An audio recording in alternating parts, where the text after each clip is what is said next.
1. I've done cleared contract work for more than 20 years.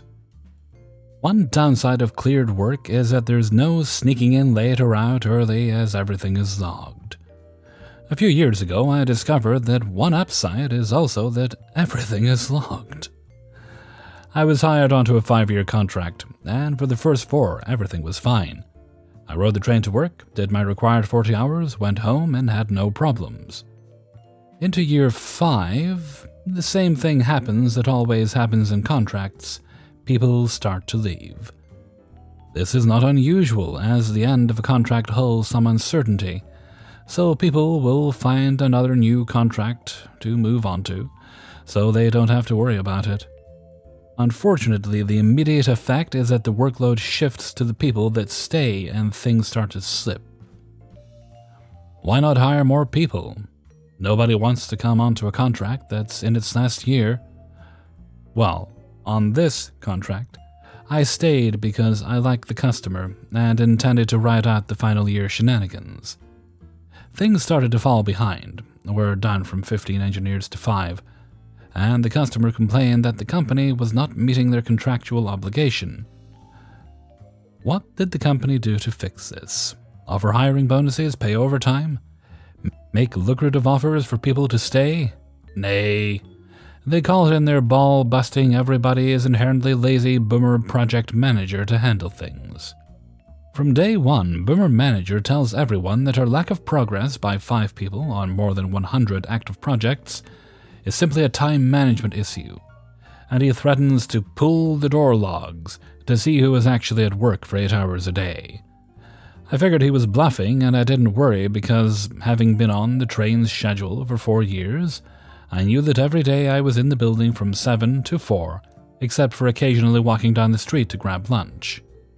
The key point here is that having been a contractor, I couldn't work overtime without authorization, so for 4 years, I had just put 40 hours a week on my timesheet.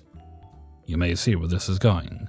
The fateful day comes when Boomer Manager actually pulls the door logs, and 2 of our engineers get a talking to about their time in the building, and how claiming 40 hours without being there for 40 is fraud.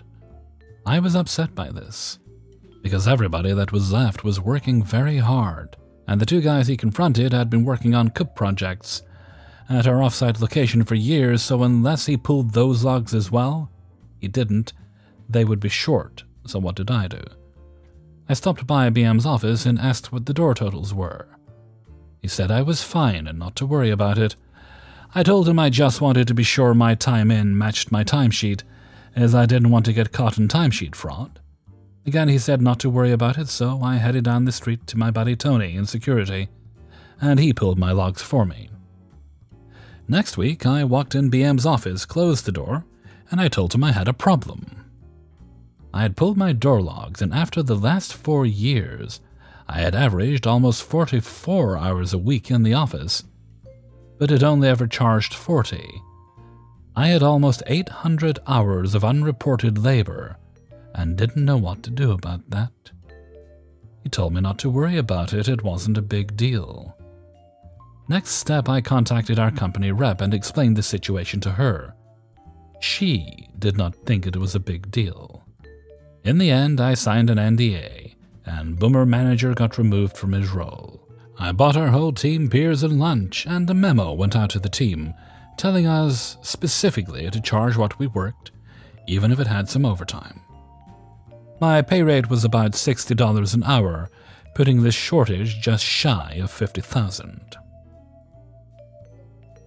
2. I needed to run to an outdoor shopping center on my lunch break the other day for some things.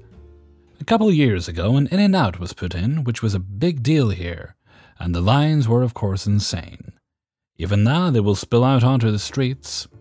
Ever since they opened though, In-N-Out has had an established way to enter the line with cars waiting in the center lane, to turn left to prevent people from holding up traffic by just stopping to turn right or try to drive straight across traffic from the other side of the street, which is where I was shopping.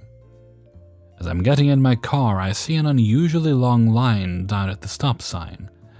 Now, this shopping center has heavily designed traffic directions, and you need to pick the right one to make sure you're not forced into leaving the wrong direction at the exits. So I had to go up and wait. Somehow the car at the front is still there, but now there's only 2 cars behind them. As I pull up, the SUV directly behind pulls up onto the curb to go around the front car, and then the next one back turns around to find another way. I'm unsure what's happening, so I pull up and see that directly across from us the in-and-out line has reached the street. There are cars to my left in the turn lane, lining up as they're accustomed to, waiting to turn into the driveway when there's room to do so. And then there is this piece of shit in front of me, kids in the back, passenger in the front, their elbow resting on their door as if they have all the time in the world, and are completely oblivious to the traffic jam they're causing. I'm baffled and can feel the rage in my chest start to spread up to the back of my neck. I am waiting for over a minute as all these openings in traffic come and go, and still they do not move or even seem to be paying attention. I cannot believe someone would be such a self-centered prick to continue to sit casually and wait when there is obviously not a way for them to cross, as there is already a long line waiting, and traffic is fairly busy in both directions. Just completely oblivious to the cars behind them struggling to find a way out of the situation. I'm too close to pull out. There are cars behind me blocking me in, and I'm also just not about letting this ass clown keep this up. I'm sure my dash cam caught some really obnoxious "are you serious?" and "move your asses" from me in that moment. I could see the lady at the front of the line looking over at them, making a face similar to how I was feeling, and from what I could see, looking through their back windshield. They were posted up and very comfortable trying to wait it out until someone felt forced to let them cut ahead of them in line. I resorted to the only thing I could do short of getting out of my car and embarrassing myself worse. I laid on the horn and I didn't let off. It was so loud and unending that it was actually not easy to keep it going longer than a few seconds without cutting it off. If you're ever in this situation, be prepared to keep a lot of pressure on that bitch, and maybe use 2 hands. We're right in front of a Chipotle. There's shoppers and cars and businesses all over on either side during the lunch hour. Everyone is stopping and their heads are turning. The people waiting in their cars for In-N-Out are all staring at the lead car now, and some are laughing. I'm still seeing red. After about 12 seconds, which is an absolute eternity when you're drawing so much annoying attention to yourself, I see the driver in front of me start to panic, looking all around and suddenly turn on their blinker and pull out to find the end of the line and drive off. I see a couple of smiles as I turn the other way to leave, but I'm too tunnel vision to enjoy any embarrassment that might have finally occurred to them. Moral of the story: don't be the guy stuck waiting for someone else to get their head out of their ass. It's probably not going to happen organically. 3. I don't like moving. I've never not paid a bill on time, and I take decent care of things because I don't like living in a place that's a shithole. My significant other is tidy and responsible as well. I am the one who deals with things like leases in the relationship, and he's happy to go along or push issues if needed. Because of this, we make pretty good and loyal tenants, so much so that our most recent landlord regularly praised us as his least annoying tenants, and during the pandemic when house prices were going up, offered to sell us the house at a discount. More than he paid by a lot, but a lot less than adjacent houses were selling, and were still ahead of the current market. Anyway, 15 years ago, the place before this, I moved into an apartment with my significant other for about $700 a month. It was 2-bedroom and had huge closets, so big I threatened to make a guest room out of one of them for my mom when she visited, since I was pretty sure I could fit a twin bed in. That got vetoed. It was pretty decent, but the carpet was some super cheap stuff that was only meant to last 3 or 5 years, since they replaced it after every move-out. No big complaints for the first 4 or so years. There was some roaches, thanks to neighbors, but they dealt with it and the water heater broke in the closet. But I didn't have anything too important there, and they fixed the damage from that too. Meanwhile, the rent went up every year, plus there were added fees for upgrades. We agreed to pay for access to the new gym for a monthly fee. I got a shaded parking spot for a monthly fee. We got a cat and paid additional pet rent, whatever. But it was up to about $900 a month by year 4. The 5th year was ending, and the carpet was indeed looking a bit rough. I had paid myself to have it cleaned twice, but it was wearing.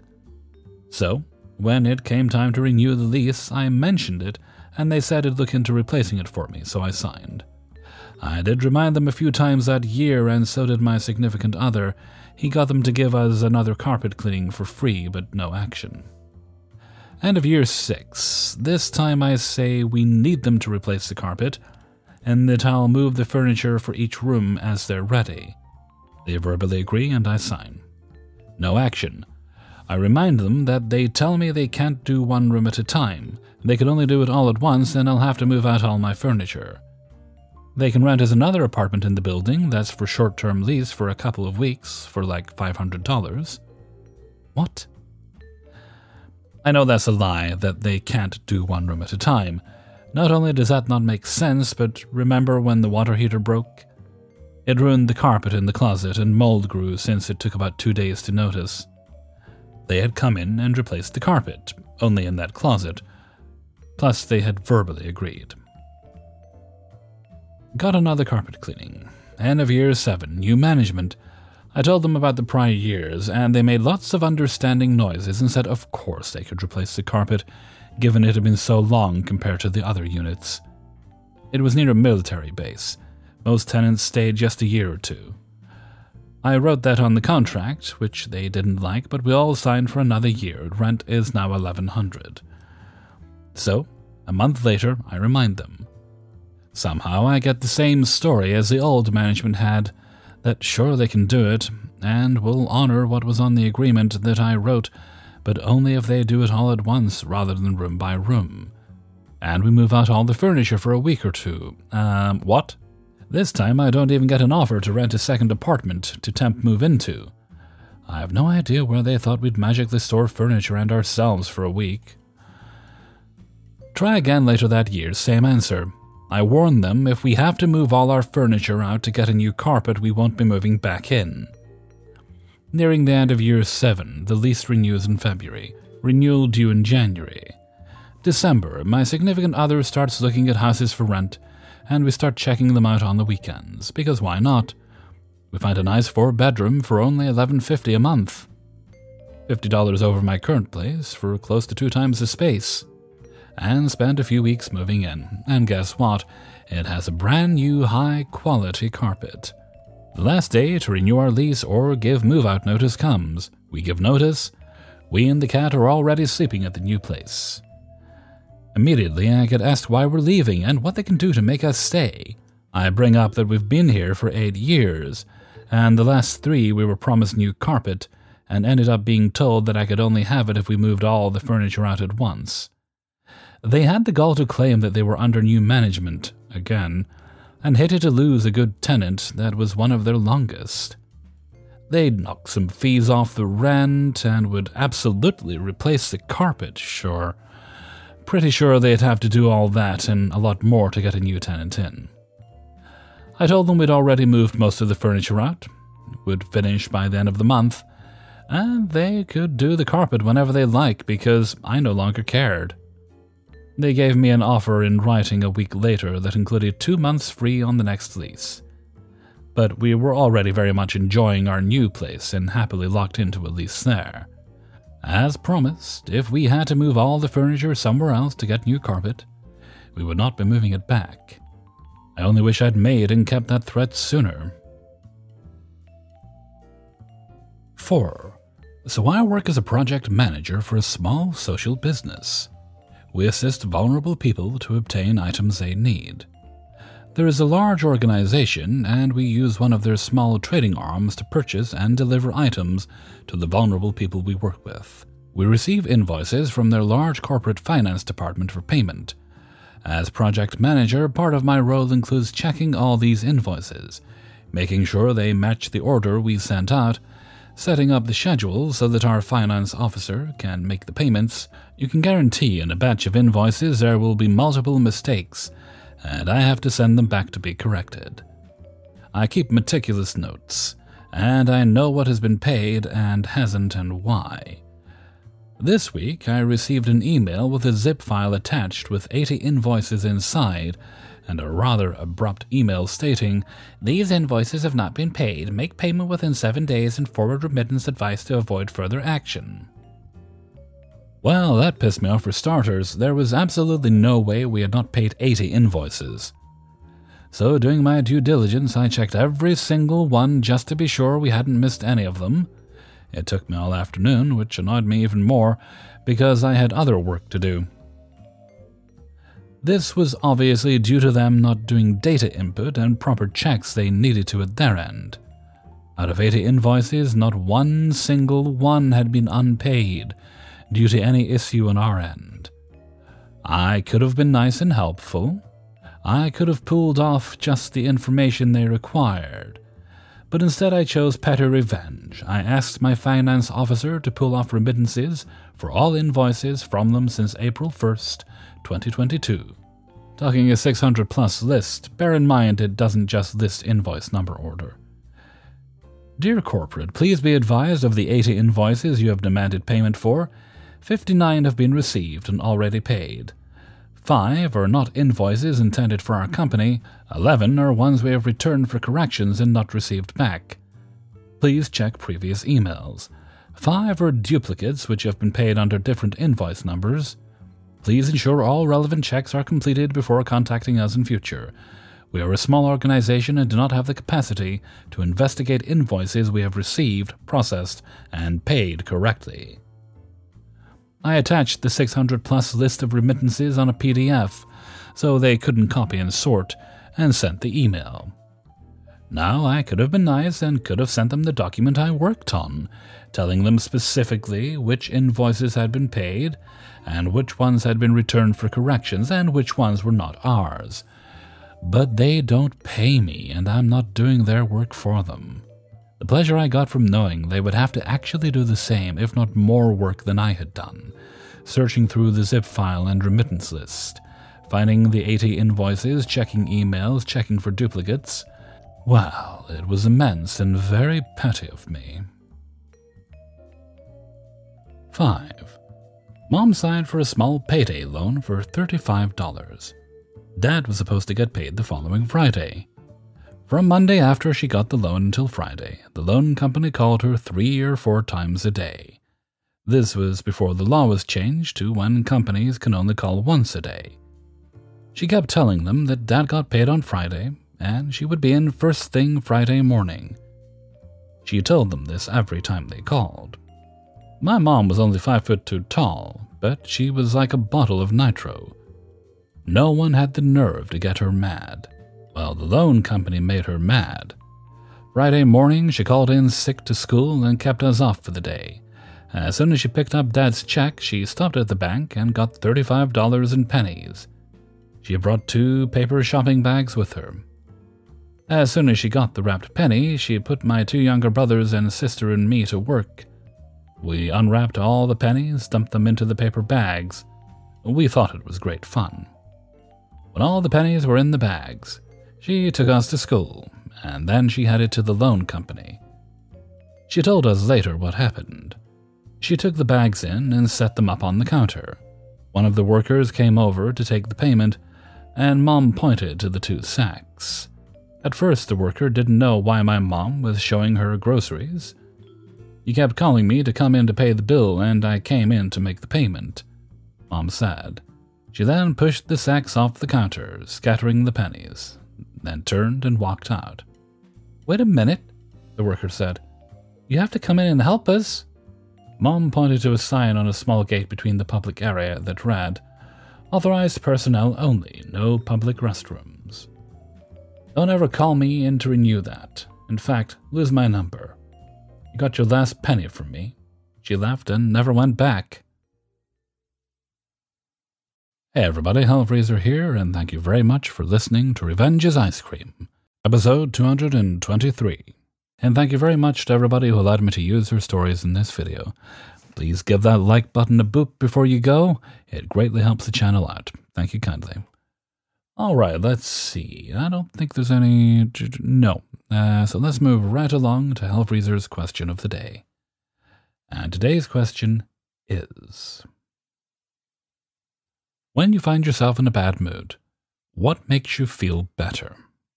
When I find myself in a bad mood, depending on what's caused it, I generally just need time, something soothing like a soothing podcast I enjoy, and good food, and eventually it eases away.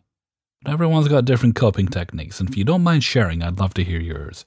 So please pop your answer in the comment below. I look forward to reading them. Okay, and with that, I'm going to head off for now.